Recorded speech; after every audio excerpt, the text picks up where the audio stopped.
From cubicle fights to the bathroom stall brawls. We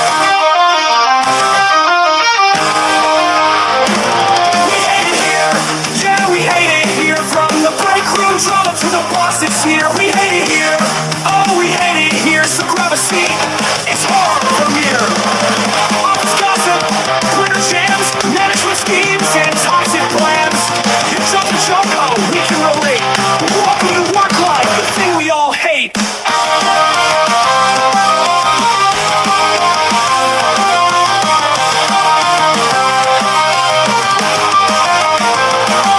Office gossip, career jams, management schemes, and toxic plans.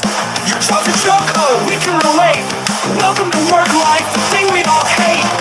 Erika and Marissa have seen it all. From cubicle fights to the bathroom stall brawls. We hate it here, yeah, we hate it here. From the break room drama to the bosses here. We hate it here, oh, we hate it here. So grab a seat, it's horror premiere. Hey everyone, welcome to another episode of I Hate It Here. My name's Erika. I'm Marissa. And thank you for hopping on the Hotmess Express. Aboard. Welcome to the Hotmess Express. Choo choo. All right, Marissa, here we are, another Thursday, and another Thursday, our second Thursday, going live on Instagram as well. So hello everyone on Instagram. The streaming service that we use is now linking up to Instagram Live, so we are taking advantage and doing YouTube and Instagram. So Marissa will keep an eye on the comments if y'all want to comment on the Instagram Live, because I have shiny penny syndrome and I can't. I'll keep an eye on the comments here and on Instagram, so please don't hesitate. She can multitask, where I cannot. I can. So please don't hesitate to share your stories, say hi to us. I'll be on the lookout. But yeah, also, if you guys are hearing anything that's kind of funky, if the audio goes out, anything happens, just let us know in the chat, please. Again, we are trying out this new feature, so we're still trying to work out the kinks there. All right, guys. So I know we usually start the show with like our rant, right? Like Marissa and I bitching about what we hate for the week. And honestly, guys, not really much I hate lately. Marissa too, just aside from the Texas heat, right? That we bitch about, or we've been bitching about for the last couple weeks. Right. I mean, nothing that I want to share because then I'll spiral. Oh. You know what I mean? Like, it's like I could bitch about anything, but like, you know, there's a lot of things happening in the news, but nothing that I want to go down a spiral on right now. Yes, we're trying to, like, there'll be moments that we do go off on the political rant, right? But right now we're trying to stay sane and just keep this hour political free. But everybody knows where we stand. We are very LGBTQ question mark friendly. We are very anti-ICE. We are Mexican. We are very for the minority, people of color, all that good stuff. So if that's not your jam, then please. Sorry. Sorry. This is probably not your show. Yeah. All right. Exactly. But to replace the rant, we've come up with a whole new segment called Ick, Eek, Ew. Yeah. So that's, you know, we're on social media all the time, or at least I am. Marissa pops on occasionally, but when you're on there, you always see something that's like gross, you know, something that gives you the ick, something that you're like, why would somebody post that? Or like, ew, don't do that, right? So we decided to come up with this new segment. So do you want to go first, Marissa, or do you want me to? You can kick us off. Yeah, you can kick us off, and then I'll share mine. All right, guys. So my first sharing is an ick and an ew. And I found it on the most cringe app that all of us are on, or the site, which is LinkedIn. Oh, ew. You see, already getting the ews from that. I freaking hate LinkedIn. Hate it with a passion. And it's so cringeworthy. Every time I open that goddamn app, like there's always something so cringeworthy, right? And honestly, like Marissa is very, very good about networking, like professionally. Yes. And I am not. I don't want to talk to these people. I don't want to see these people outside of work. She's better at that. So I'm very bad at LinkedIn, but I have it, very rarely go on. But when I do, I find the most crazy shit. And this is one of them, guys. So I saw this post and immediately I was like, I hate this man. Okay. So let me put it up so you guys can see and I'll read you the post. So he writes, yes, I keep a tape measure at my standing desk. Why? In this work remote era, Zoom is so shallow. Sorry, it's very tiny for me. So I'm very like close to the freaking camera. Yeah, I can't read it. So Zoom is so shallow and one dimensional. Camera off, muted, false backgrounds, no depth. This creates ambiguity. People might assume I'm AI generated, of course, or worse, that I'm 5'9". Sir, right? I'm not willing to take that risk. This isn't about height, it's about trust. And it's how I'm bringing authenticity back to remote work. Slowly, showing people there's still a human on the other side. How are you doing your part? Okay? And then, so that's his post. So already gross, right? Like so cringeworthy, like ick, like and the ooze all over the place. Yeah. But he did add the picture of his tape measure. Oh, I thought he just like had it on his desk or like, oh, No. okay. No, guys, he literally keeps the tape measure right by him, like he said. For transparency, I'm 6'1.5" with no shoes and good posture. Sir. Ew. Ew. What does that bring to the table? Like, what is he trying to say? Like, what? I don't. Your face. So grossed out. I'm grossed out because number one, what type of job do you need to be like, yes, I'm 6'1", standing straight, no shoes, like relax, sir. Like, this is not a dating site. Like, go put that information on Grindr. Like, nobody gives a shit. Exactly. No, nobody asked. Literally nobody asked. I've never been in a Zoom meeting and been like, ooh, I wonder how tall this person is. I don't give a shit. I don't even care if you're wearing pants or not, as long as I don't have to see it. I don't care. Do you? Why? That is nasty. That is what are you selling that requires you to have that? Like, what are you trying to say in this? Like, I don't get it. I don't understand what his messaging is behind the freaking post. I just know it's so gross. And I had to share it with you guys because I don't want to spiral on this alone. No, it's absolutely gross. I don't get the point. And I think this goes right into, and I think you and I have talked about this. I don't know if we've talked about it on the show, but you and I have talked about this before, where people try to use LinkedIn to be like an influencer and post like personal content to be like, look at me, I'm human too. Like I'm, going to Pilates or whatever. Mm-hmm. This feels like a part of that. And it's like, it's not the right platform for that. Go do that on your dating app, whatever it is. I mean, let's be real. He's probably using Grindr. That's what I meant. On the low, not out, not proud, just on the low. But like, who cares? Who cares how tall you are? And what does that have to do with like full transparency about being remote and on Zoom? Like, sir, like let people live. Get a grip. Go touch grass. And if people don't want to be on camera, I'm one of the people who hate being on camera. Leave us the fuck alone. I don't want you to see me rolling my eyes at you. That's why I have my camera off. I mean, listen, if you want me to show you that I'm rolling your eyes at you, that's on you. That's the way I see it. Like that's on you.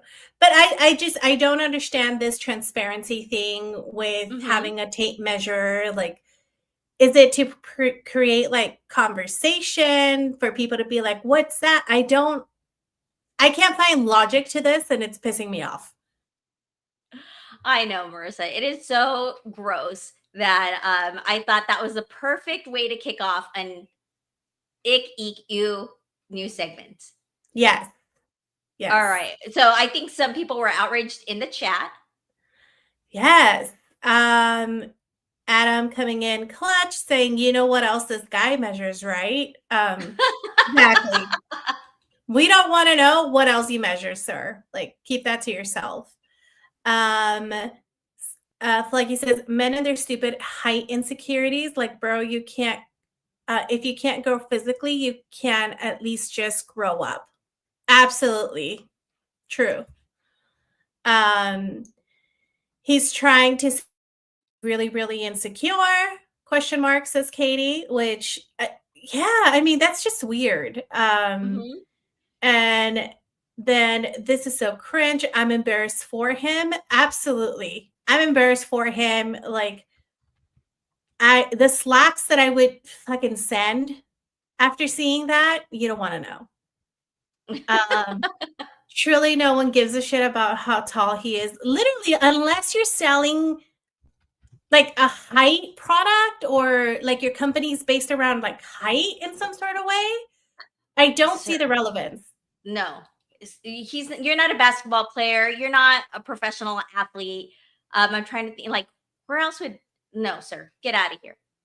And also, like, let's be real.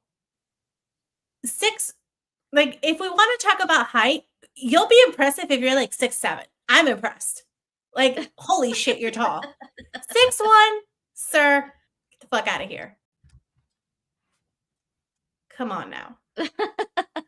That is just insane. But that is a great one. And yes, there was another thing on the chat before we kind of got into it that said LinkedIn is so pointless, and people who unironically enjoy using LinkedIn are sociopaths. You know, I'll be quite frank. I do agree that the people that try to use it as a social media platform and social media only, like, I don't understand that. Like, to me, that's a professional like, realistically, that's a job hunting place, or hey, you promote or sell a product and you have to like repost it, and you know, a brand, something like that. Outside of that, like, keep your, like, don't get me wrong, if you share your pictures of your kids, like, that's great, but like, keep that on your Instagram, keep that on your Facebook, keep that on your personal social media. How about all those terrible, like, oh, I proposed to my girlfriend and this is what I've learned, or how I'm using this with B2B sales or whatever. Like, have you seen those cringe posts? Oh my God. I personally never come across one like in my timeline on LinkedIn, but I've seen people repost and I'm just like, ew, no. Absolutely.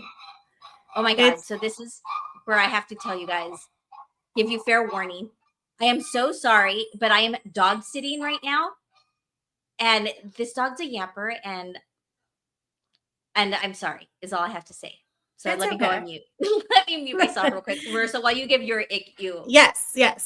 Well, funny enough, today, as I was, I don't have a post to share, but today, I went to go pick up my son's schedule, my little one's schedule. He's going into the 7th grade.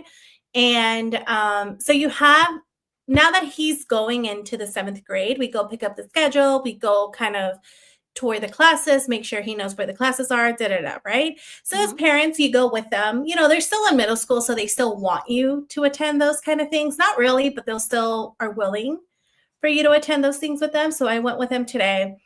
And conversation with parents as you're walking through it just gave me the ick, the ill, the everything.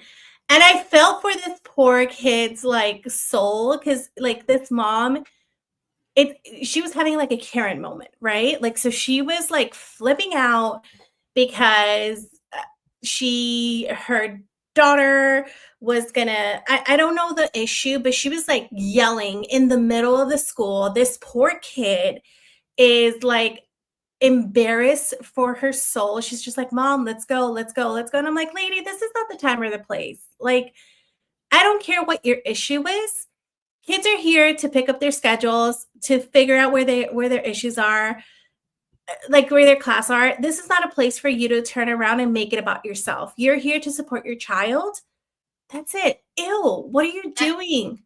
And wait, what was she yelling about? Or I think like somebody bumped into her or something. Like, oh no, like not it was something so trivial. Like somebody, she was like, "Oh my God, there's so much space, and why do you have to bump into us?" And da da da da. But like yelling at the top of her lungs, yelling in the middle, and this poor child is now going to have to live with that because all the kids are going to know, hey, that's the kid that the mom lost her shit while we were like running. And keep in mind, it's not organized, right? Like, it's not like everybody's going in file lines, like everybody's just like bumping into each other. Like, that's normal. There's kids that are running around, there's little kids, there's kids that are going with their family, there's kids that are hanging out, seeing some of their friends for the first time, since they left school. So it was just one of those things where I felt so bad for this kid because she was so red. She was so embarrassed. Aww. She was just like, Mom, stop. Let's go. Stop. Like, she was just like telling her to stop. On the bridge of tears. Ma'am, you can't be living your thug life while these 7th graders are trying to find their classroom. Like, let's get it together, reel it in.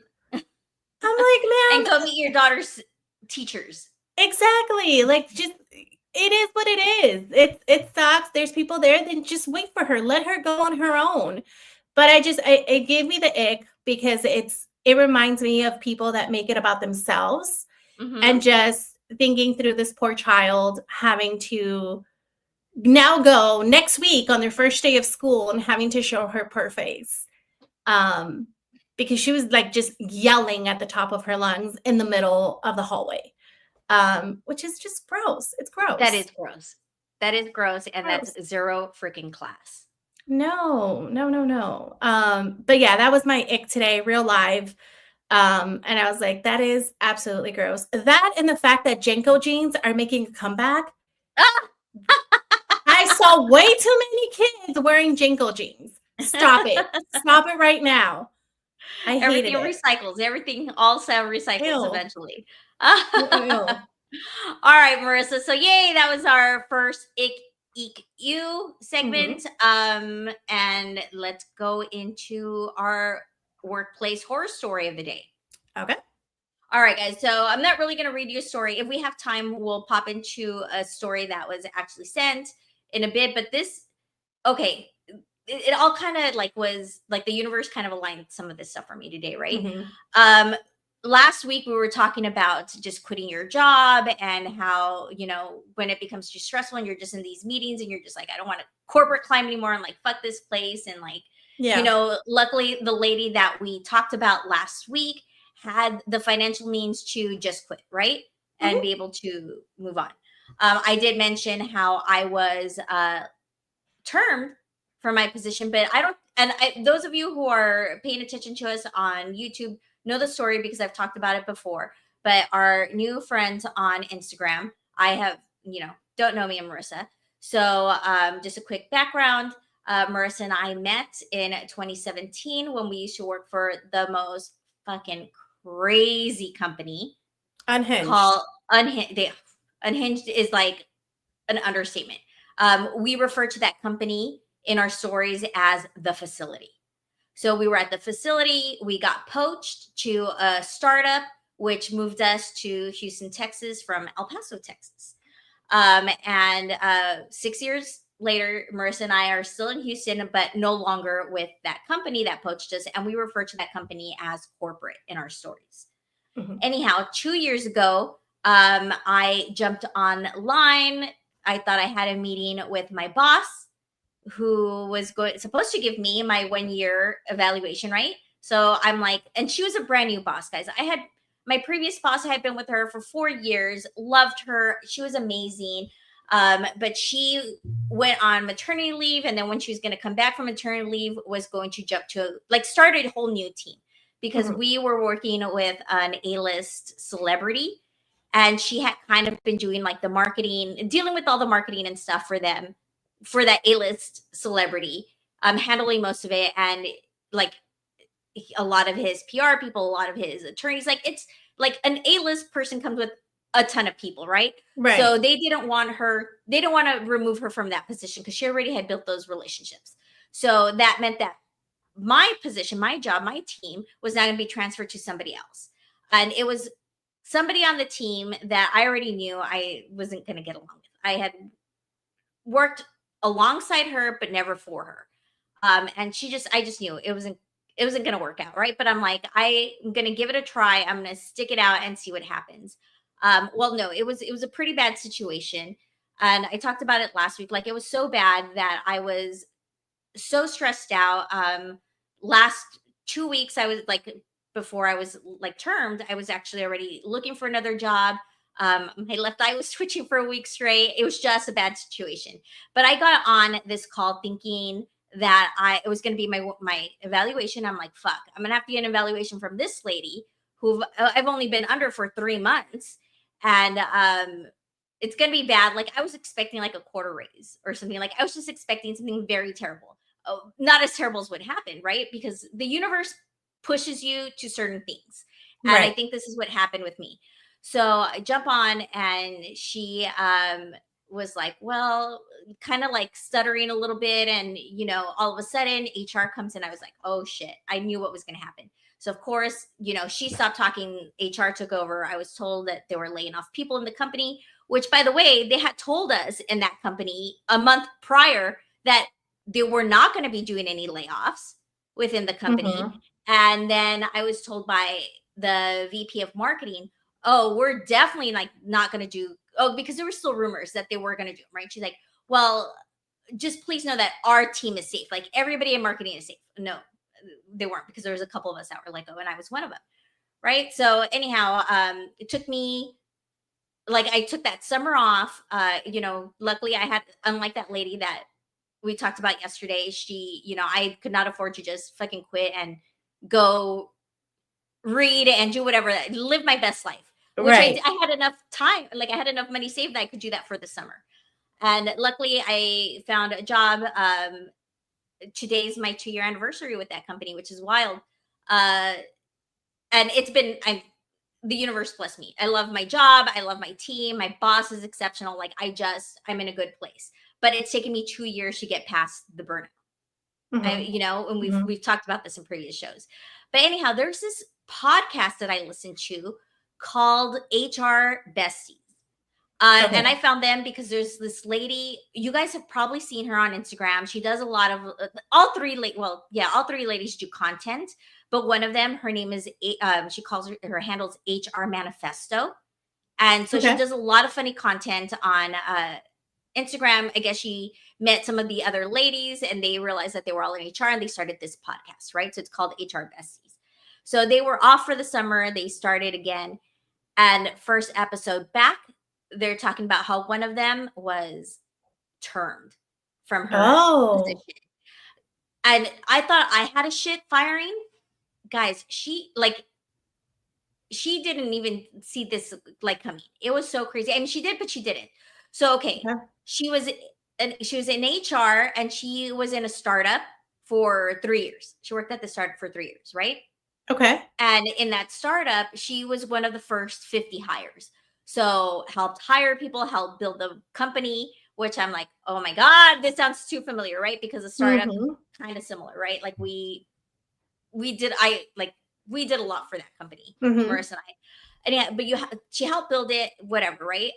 Then her boss gets a new position with another startup because startups poach other people, yeah. Yeah. So the HR person quit. Her boss quit and went to that other company, and she got a new boss. She got the new leader, and right away, this new leader starts with the hey, can you send me an email with your job description? Oh no. And also, like, I need to know what your responsibilities are in this position. Red flags immediately. And so she's like, and then she's like, I'm not trying to micromanage. I just need to learn what you do. And she's like, and I also need you to invite me into any meeting that you're a part of. Which I was like, ugh. Like, I started getting PTSD because this all sounds familiar, like, too familiar. Too familiar. This is exactly happened to me, guys. That new boss was so crazy that she would even like answer, like I had to CC her on everything, and then I couldn't reply without telling her what I was going to reply, and then or there'd be times that she would reply and she'd tell me to copy and paste her reply and send that. It was so nuts, guys. It was so crazy working for this lady. I'm like sweating thinking about it. Like the PTSD is like rolling in. I just want to cry. But anyhow, so that's what happened to the person on this podcast as well. So she's like, I need to be a part. I just want to learn. I just want to learn what you're doing. So already, right? So she was like, oh shit. Well, 3 months into having this new boss, the boss comes in and tells her, you know what? I'm sorry, but your position's going to be eliminated. And she's like, so I know you've been here from like the beginning. Pick a date that works best for you to like serve her, right? Like to, and so the person, because she had been there so long, she's like, look, I'll be done at the end of the month. Or like gave her like a month so I can help put things into place or whatever I need to do. Like, and then again, being in HR, she knows things happen and stuff comes along. And so she's just, when they're going to get rid of your position, they're going to get rid of your position. Right. Well, she had the feeling that this person was trying to, every new boss is trying to bring in their people. Right. And so anyhow, so she does that. She gives her the date. She starts kind of like, putting things in place, like tying things up, I should say. Right. Yeah. So then, a week before she quits, I'm sorry, it's because I had to take notes because it was a podcast. So, and you guys know me, I forget everything. So, she wanted to leave on good terms, blah, blah, blah. A week before she leaves, she gets an email notification from the HR VP, right? And the title is voluntary separation. She's like, voluntary separation? Like, this is not voluntary. Like, I'm being laid off. So being HR, she still has access to everybody's files, goes in there and sees her file, her boss, doctored the email that she had her send her about like when your last day is going to be and blah, blah, blah. She deleted some sentences and made it look like she decided that she was going to resign. Oh, so oh shit. Isn't that crazy? That's evil. That's malicious and evil, and I hope she sues. And so luckily, because she is HR, she had like the PDF copy of what she sent, blah, blah, blah. She reached out to their general counsel and was like, what the fuck? Like, what's happening here? She doesn't, in the podcast, doesn't really tell you, like, maybe she can't because of her servants package or whatever she worked out with them, or maybe she isn't going to be in litigation against them, right? For what happened. So I truly don't know if she's suing them or what came from it. I know that she did get a servants package because she talks about it. She said that she was trying to negotiate it and they didn't give her the best, blah, blah, blah, right? But so so in the podcast, one of her co-hosts did ask her, did you speak to your boss, right? Oh, wait. And I have to rewind real quick, guys, because this is also bullshit. So when she was, when the lady or her new boss told her like, hey, you're going to resign, blah, blah, blah. Like, I also need you to like, or what day are you going to resign? Whatever. Right. She also asked her for another email with a list of names of people that she was going to tell that who are you going to tell that you're resigning? Or that your position has been terminated or whatever, right? Like, who are you going to tell that you're no longer in here? So I need you to send me a list of names of people you're going to tell, and then went through the list and told her, no, I will tell this person, I will tell that person. Like, decided who she could tell, who she couldn't tell. And she's in HR and she thought this flies? Like, that's crazy. Isn't that wild? So I really, again, she doesn't talk about the repercussions or like what's happened since. But she did say that she, spoke to legal, whatever. And when she did speak to her boss about like why she did this or what the reason was behind this, and the boss said, "Oh, I said it was voluntary because I didn't want to embarrass you." Embarrass her, me, ma'am, because she did that. So this person lives in the state of Tennessee, right? And in Tennessee, I guess you have to give like a notice of separation. Right, so it's either like voluntary or resign or whatever, right? But you get some, like, there has to be some like paperwork or whatever when you leave a company, I guess, in Tennessee. I guess those are their labor laws. So because she put her under like voluntary resignation, now that takes her away from getting unemployment. That takes her off of like getting a servant's package, which she did get, right? Because she negotiated, and again, she did mention that she got that, but this lady is out of her fucking mind. That boss, not the co-host, but like, how wicked are you to go in there and doctor up somebody's resignation letter? What you term them, it's not even a resignation letter. You term them, and you told them, "Give me the date that works best for you," and then you flip it around and you say that this person voluntarily resigned. That's so nuts. It's nuts, but also there's a lot of red flags here that a person in HR is baffling to me, that the red flags didn't go off immediately. Do you know what I mean? Like, especially you being in HR, especially you knowing, because you see that all the time in HR, right? Like that's something that they see, separation of employment, like that's something that happens when somebody tells you, hey, make a list of everyone who you are going to tell that you are no longer with the company, and I want to see it, and then tells you, no, I'm going to tell this person, no, I'm going to tell that person. I would have been like, absolutely the fuck not. I need to have, and also, even though they're in HR, they need to have another rep there with them. Like, it can't just, because when there's a termination, it has to be 3 parties involved. It has to be the manager, the employee, and a third party.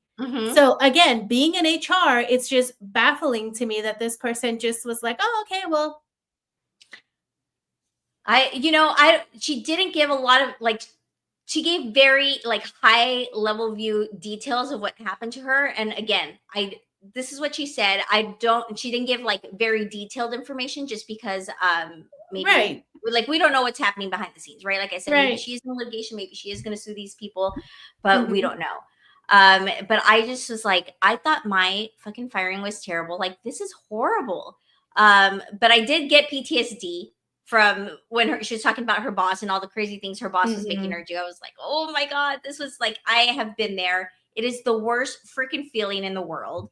And she did mention later on in the episode when they were talking about how she, when you get into like a startup and you're like a certain person in the startup, you kind of get complacent. You think that you're gonna be there forever, right?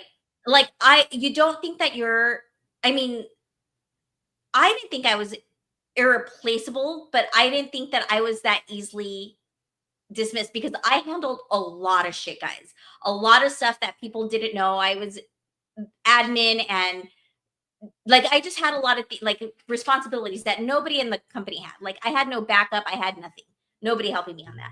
So I didn't think I was irreplaceable because a lot of better, smarter people than me had been turned before or had gone. I just didn't think it was going to be that easy, that I was just going to pop in one day thinking I was going to get my year evaluation and be dismissed.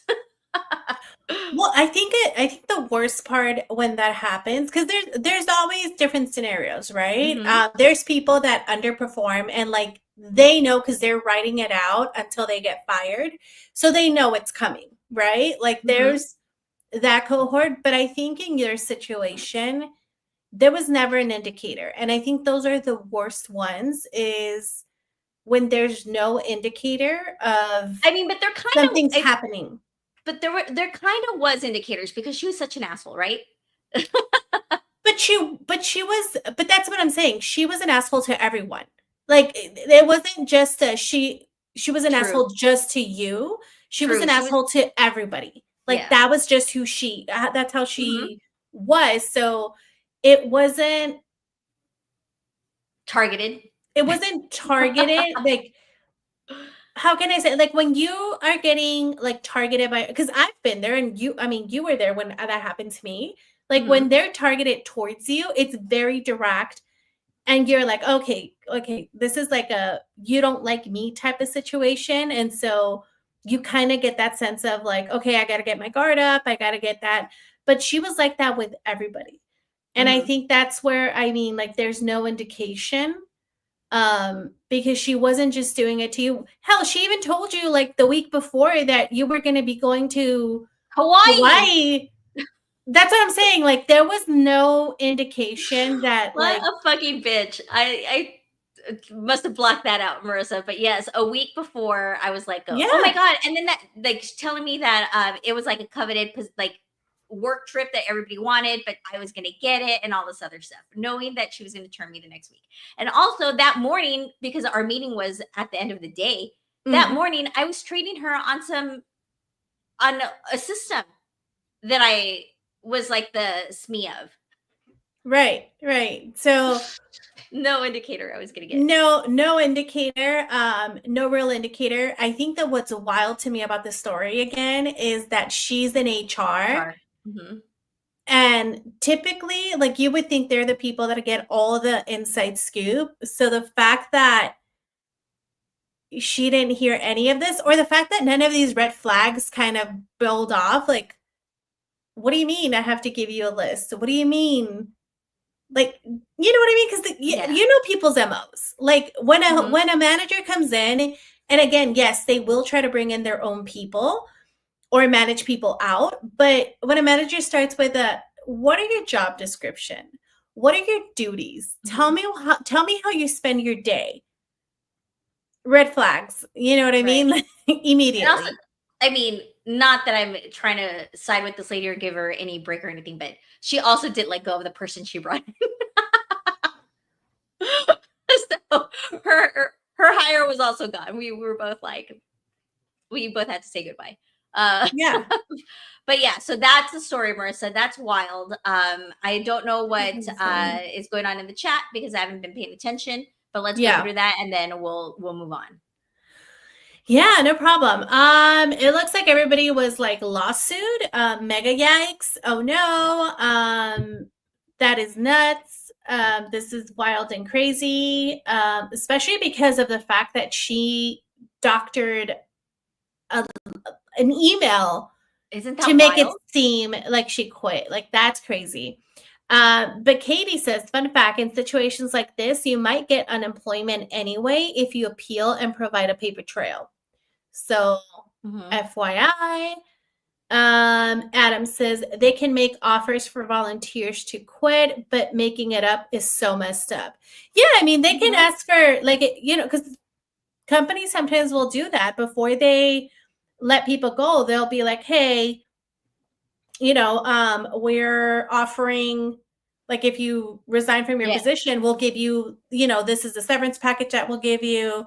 If you want to take it, let us know. So they will do those offers. But yeah, like, to make up stuff to get to voluntary resign this person. And also from that boss's perspective, like, how much shit have you gotten away with that you felt so comfortable doing that? Right? I don't know. That was a wild story to me. And if like I listened to them, so if like she starts giving out more details, I'll fill you guys in. But this was just like, again, a very high level view that she gave everybody about what happened to her. And I just wanted to share because I just thought it was crazy that I felt like this was the podcast I listened. That was the first thing I turned on this morning. I was like, oh my God. It was like woke up, whatever, didn't walk the dogs, do whatever I had to do, looked at my phone. Then I saw that I had like hey, happy anniversary to Erika from my boss, to like the marketing team, whatever, right? And then podcast I listen to is this, and I'm like, oh my God, this is so crazy. But this also, I've been okay. So now, kind of like switching gears to like next transitional segment. There is I don't know if you guys are familiar with the Tiny Chef. I am. For the first time, I feel so happy about this. For the first time, I know. I did not know who the Tiny Chef was, and now I'm obsessed with the Tiny Chef. Love the Tiny Chef. But I found this about the Tiny Chef due to this video that I'm going to play, and it ties into the stories, kind of. Okay. But he's so fucking adorable. But this little Tiny Chef, his show did not get renewed. And this is him receiving the call, and it's just like the saddest little thing. So let me play it for you guys, because it just kind of rolls with what we were talking about. Yeah. Where's little Tiny Chef here? Hey, Blacka Floating, Blacka Kewen. Ready to cook up some more episodes? Blacka the brilliant Blacka. Cancelled? Bloody me cancelled. But listen, Bluey had training, but you'll behave on set by promise. But I have black ears that will blow your minds.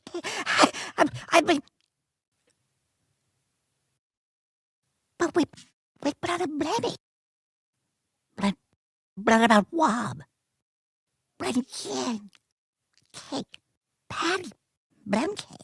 Where? But all my friends. Right. I understand. I love you too. Bye.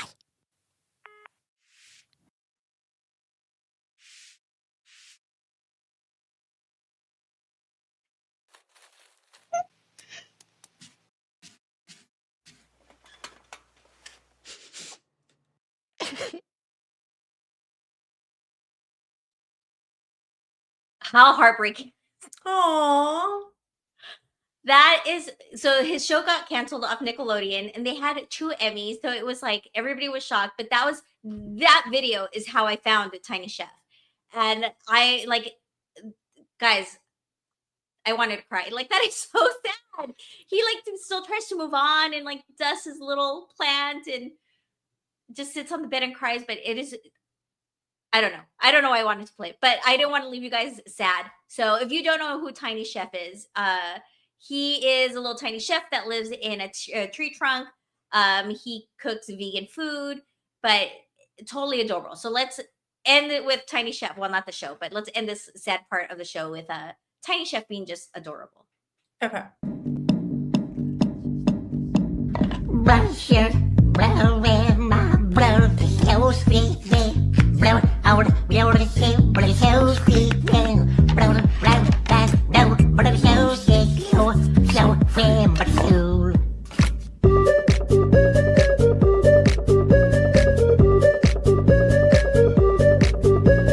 Blue shirt, brown, brown shirt, but you so fair, thank you, brown, please, but you, brown, won't win, I won't sue, so somebody over the ship, I'm looking for the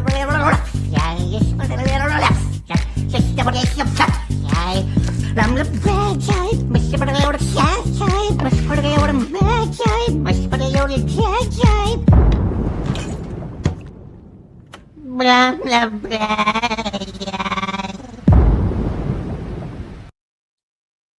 Guys, how freaking adorable is that Tiny Chef? And The cutest. The cutest. So please go follow their accounts on any social media that you have. They need all the support they can get right now. They're trying to find a network or like a Netflix or somebody to pick up the show. But I shit you guys not, like, that little Tiny Chef is so funny, and his videos are adorable. Dances to a lot of like pop music and just it's super cute. So yeah, go watch him. Oh my God, what does Adam have to say? I would have binged this when I still smoked. You still can. You still can, Adam. That's the beauty of it. You can. It's still adorable. It is. He is adorable, and it's one of those very few kind of pieces of content that I just feel good. Absolutely. that are like, it cleanses your palate for sure, because it's a feel good, it's cute, it's not, just random covering poppy songs or doing silly stuff. silly stuff. Yeah, Love it. He puts me in a good mood every day. So go every follow, time. go support, help them out. All right, guys. So we've got 15 minutes. So let's get through this our life horror story of the day, Marissa. We'll wrap All it right. up. Okay. So this one's a little wild, guys. All right. So this one is okay, well, let's just get into the story. Sorry, this is gonna be long and complicated, but I really need some perspective. 25 years ago, my close friend Clara and her husband James were struggling with infertility. Clara couldn't conceive or use her own eggs. She asked me if I would consider carrying a baby for them to use my egg and James' sperm. Okay. I know that's a big ask, huh? Like, I feel like, am I weird about these things, or because that's been happening a lot lately, right? Right. Or we're just getting a lot of stories like this, Marissa. I don't know, but don't ask me for shit, people. Like, don't ask me to carry your kid. I didn't want to carry a kid for my own self, so no. Listen, I barely carried the tool that I got. Okay, so don't ask me for that. Okay, so this person continues. I had already had my 2 kids and was done having children. I was hesitant at first, but eventually I agreed because I wanted to help my friend become a mother. 9 months later, her daughter Bella was born. From the start, Claire and James raised her as their own. I've always been auntie to her, just a close family friend, and that's all she ever knew. Okay, so that's all Bella ever knew growing up. My own kids always knew the truth. I never hid it from them. They understood that Bella was biologically related to them and that I had helped my friend start a family. I never told Bella anything because I truly didn't feel like it was my place. It was something her parents needed to decide if or when to tell her. Okay. A few weeks ago, Bella and her fiance were at my family's house, and they all did one of those DNA kits for fun. Shit. When the results came back, Bella saw that she had Cuban and Black ancestry, which confused her since she knows both her parents are white. Instead of asking them, she used the combination to their safe, which she had learned a while back, and started going through their personal documents. I know, it gets dicey. She found an old photo of me pregnant in the hospital bed with Clara holding my hand, and she also found paperwork about Clara's infertility. After that, she started pulling away, especially from Clara, and none of us understood why until everything exploded. My family and I were over at Clara and James's house helping with the wedding prep. At one point, Clara and I were in the kitchen talking about my kids, and Clara mentioned that I had paid for both of their weddings. She wished she could do the same for her daughter, Bella. Bella must have overheard because she walked in and suddenly said that I should be paying for her wedding too, since she's my daughter, and I was totally thrown off. I was totally thrown off. Clara asked what she meant, and Bella just snapped. She said I was her real mother and accused Clara and James of lying to her. She said she had grown up in a fake home. Well, my kids got the life she was supposed to have. And then she slammed the photo on the table and stormed out with her fiance. I know. The next day, Clara asked me to come over. Bella didn't want to, but showed up later after Clara begged her. She told us about the DNA test and going through the safe and how she felt like like this answered something she had always felt deep down. She said she's always been jealous of my kids, not just for their vacations or home life, but also because I gave them a good life without any hardships. She said she still loves Clara, but she feels like she never really belonged, and now she thinks that I'm the missing piece. She even called Clara a child snatcher. Whoa. Right? That's when I stepped in and I told her she needed to stop talking to Clara like that. She turned to me and she said, "You're my real mother. Why don't you love me?" I told her calmly as I could that I was nothing more than an egg donor. I told her I love her like a niece, and that's all. Clara's her mother, not me. I wasn't the one who raised her. I wasn't there for her childhood like Clara was. I never saw her as my daughter because that wasn't the role I had in her life. She left again crying, and since then has sent me over 20 messages. Some are angry, some are pleading. She asked me to meet with her and James because she says we're her real parents. She loves Clara, but insists that she's always felt a disconnect and that I'm the reason why. Clara and I have been in touch since the blow up, and we're both heartbroken. My husband thinks I should have a one-to-one with Bella, but honestly, I feel like there's nothing left to say. I didn't raise her. Clara did. She was always a wonderful mother, and up until now, she and Bella had a great relationship. I don't know why Bella is spiraling like this. Clara was there for every birthday, every school day, every scraped knee, heartbreak, and milestone. I made peace with my role in Bella's life a long time ago. I never saw myself as her mother, and not because I didn't care, but because that was never the agreement. I helped a friend become a mother, and I kept the promise. So am I an asshole? Eek. This one is tough because you're kind of an asshole. In my opinion, right? Like in my opinion, you're kind of an asshole because these are conversations you, Claire, and Clara and James should have talked about, because I don't understand where parents get this like crazy idea that we're going to keep this a secret and it's going to be forever, especially in this day and age, especially with these DNA kits that you can order off of fucking Amazon.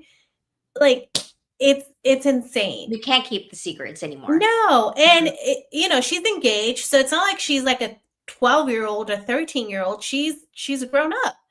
And I do think that she should have said the truth. While I agree that it's not your place to dictate that, that's a conversation that should have been had beforehand, before any steps were taken, before any child was carried to term and given birth. Like those are conversations that should have happened. Of, is the child, like, when this is a child going to be told, what is going to be the story? Because that's also traumatic from Bella's perspective. Imagine like, oh, you're my mom, but you're not my mom, but you knew, everybody knew about this, but you didn't tell me. Where I don't think she's much of an asshole, and where I think the kid is, Bella's actually kind of like a little bit of an asshole herself for this, is, oh, well, you know, her kids had the life that I should have had without any, like, you're looking at this from a financial perspective, not from a, I was missing something emotionally, psychologically. It's not that. It's the fact that you feel like you missed out on money. That's a part that gets me. Like all of a sudden, like I've always felt there was a piece of me that didn't belong. Like, and that was never brought up. That was never talked about. And all of a sudden she's like adding that. So, I mean, we don't know if it's true or not, if she really did feel like this, you know, never expressed it. I honestly, I don't think this person's the asshole. You know, she did a favor for her friend, and how her friend, like, if they didn't want to tell her, I mean, like, what kind of conversation would that have been like? Also, you know, hey, Bella, like, hey, you know what?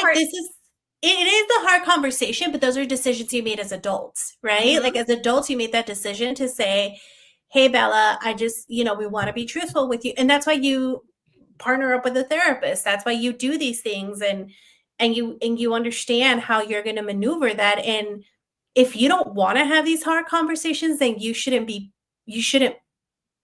in those situations, right? While I don't think this person came from a bad place, did you think you were going to role play auntie forever and this kid was never going to fight? Like, I don't understand that. Yeah. Especially when you're in that kid's life. Like, exactly. You know, I see both sides. Like, she should have been told, but that should have been from the people who, her parents, right? And she was just the egg donor, like she said, right? But those conversations should have come, because again, what if something like medically would have happened, or, you know, like it was secrets never stay secret. Like, it was going to come up somehow, right? Whether it was her taking this DNA test, or she needed like a kidney transplant or blood, or, you know what I mean? Like, it would have come out eventually. And the fact that she's been in her life this whole time, is heartbreaking for the girl, right?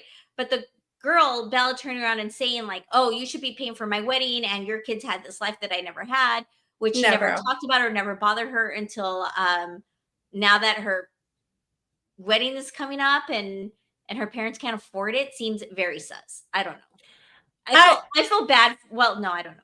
I feel bad, and I think all of them are assholes, and then I don't think all of them are assholes. Yeah. I think again, I think the parents are just, again, they put themselves in a situation that they didn't think through. Because again, we've heard a lot of these stories, right? Especially these have come up, and I've heard a lot of these, and I've actually heard a lot of stories where people don't want to talk it, and this is very prevalent in the Latino community. I don't know about any other communities, but in the Latino community, we don't talk about the mistakes. We don't talk about the crazy, like my uncles from my mom's side, they all have kids outside the marriage, right? And we don't talk about that. And I'm like, how stupid that you guys don't talk about it, because if you don't tell your kids the world ends up being a small place, and life has a way of kicking you in the ass, right? And things always come up. What if these people meet? Like, what if these people date each other? Like, because they don't know about each other. Like, I just think that they didn't think it through. And that's where I put that onus on the grown-ups. But yeah, totally. Bella's an asshole. Like, you're just mad that you're missing out on something financial, and now you're trying to use that to manipulate to get your way. And that's not cool. Yeah, I don't know. Is she expressing this in the wrong way? I don't know. Did she have this feeling too? I mean, we don't know, right? We don't know this person. We don't, aside from what's in this story. But again, like I said, like I think every single one of them are assholes, and then at the same time, I don't think they're assholes. I just think there should have been more thought put into future of what was going to happen, conversations that needed to be had, and like just the lack of communication of the future, and that's why they're in this predicament. Absolutely, that sucks.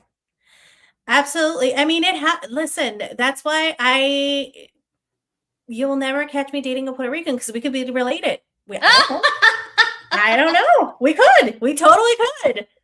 It's fucking people, they have kids everywhere. Could be cousins or something. But no, seriously, like there's, especially with large families, right? Because I don't think I've shared it before. I shared it with you, Erika, but I don't know if I've shared it here. From my mom's side, it's 11 kids, right? It was 11 of them. And then they all had like kids, and then it was the majority men. And then all of them had 1 to 2 kids outside of the marriage. No TVs in that family. No, fuck no. None, 0 TVs. And so when you think about it, like cousin-wise that I know of, it's a good 60 of us just on that side of the family alone. That is crazy to think that these people, you know what I mean? Like, that's a lot of people. And again, we don't talk about the cousins that were extramarital kids. I mean, we know them, and we've somehow gotten in touch with them, and we know who they are, but there are 2 from one specific uncle that we don't know where they are. We don't know who they are. Like, and those are the ones that you know of but don't know of. Exactly. You know, those are the ones that we know of. I don't know, because these fucking people had no TV and they were out there. Like, what if they have more out there? They're spreading their seed. Exactly. So it's a very real issue. And I think that's why it's very interesting to me, especially with all of this like in vitro and egg donors, or people that, surrogacy or sperm donors. Like, at some point, these kids are going to have to know where they come from. What are you going to do? Like, I think I heard a story of a sperm donor that like they ended up using his generic material at like a fertility place, and he like 200 kids or something. 200 kids, yeah. There's like a Netflix or Hulu documentary or something about that. Yeah. Wild. Like, imagine having 200 siblings, like because again, they don't think about it. Like, Now you got 200 of these motherfuckers that could potentially date each other. And this is when inbreeding, this is how Alabama happened, guys. In other words. And here we go. Here we are. Exactly. All right, Marissa, let's get into the chat and then we'll close up. Yep.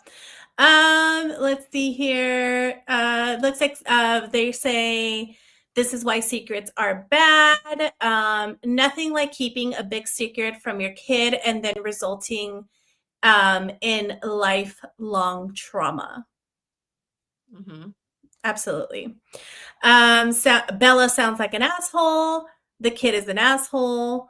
Adam says, I would tell the kid from an early age. Yeah, I mean, I think you just have to tell them at some point. I don't know how early, because I'm not going to sit like my 5-year-old and be like, guess what, kid? Like, yeah, they have to be able to understand. Yeah, and the emotional maturity, and I understand that that's hard because a lot of people think, well, when they're teenagers, they don't have that emotional maturity, guys. They don't. And it's hard because they're going through their own things. So it's hard. I'm scared. Head out of those says, I'm scared to do a 23andMe because I might have other siblings. Yeah, same here. I refuse. I refuse because I don't want somebody contacting me.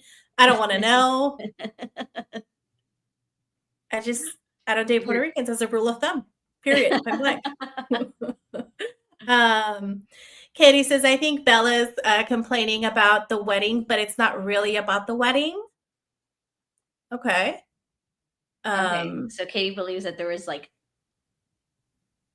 okay, well, I mean, always that like I don't belong type of feeling, because I'm sure she did have that. I'm not saying she didn't, but I think she's expressing it wrong by trying to hit up money for the wedding. I mean, could be. Gerardo says, I don't have any cousins in Denver. There's only 3 of us here. Y'all ain't never heard of Lightning Hopkins? No, we haven't. No. Dimitri. I don't know what that is. Tell them when they're 2, and then if they find out when they're 30, you can say you told them. I told you. You remember? That's on you. That's your bad. But you guys, that is a perfect way to end with Dimitri, because let's do some housekeeping, Marissa, and let everybody go. Next week, you guys, I'm so excited. We are going to be doing a cross pod with 3 the Hard Way. Mm-hmm. So that is Dimitri, Jen Glenn, and Dimitri's wife, Doreen. So we've been wanting to do it for a while. Luckily everything aligned, and so they're going to be joining us here on I Hate It Here next Thursday, 7:30 p.m. And it's going to be a bunch of crazy people in one screen. So I love it. I cannot wait. I cannot wait to see what shenanigans we get ourselves into, and I can't wait. I know it's going to be wild. Everybody talking over each other. I don't know how it's going to work out, guys. We've never had that many people on. Never, but we're about to find out. We are. And then we've got like book shows after that. After 3 the Hard Way, we have a Flug coming back to do his Go Flug Yourself segment, followed by Helen, who will come back and give us her dating updates. Yes. What's happening on the streets for her. And then we have an old friend after Helen that's going to pop on in the first week of September with us. We've kept in touch with him over social media, but since we've lost touch, a lot of people when AMP went away, he was one of them, unfortunately. Oh, well, he's still on station, and we keep in touch there. But we have Outlast. Outlast is going to hop on air with us, so I'm excited to see him and do a show because his podcast, Smoke Buddies, is so fucking funny. I crack up every time I watch it. So looking forward to having him on as well. So that's it, guys. That's all I have. No, thank you all so much for hanging out with us. We appreciate you. We appreciate your time. And if you want to collaborate with us in any sort of way, like the amazing shows that we have upcoming with our amazing co-hosts, you can always send us a DM on Instagram, and that handle is at I Hate It Here HQ. But not just that, if you just want to pop on and share your stories or spiral with us, you're always more than happy to just pop out on one of our shows and just hit that join, click that link, and then just share your stories with us. Awesome. Well, thank you all again. Appreciate your time. Happy birthday, Michelle. Yes. Happy birthday, Michelle.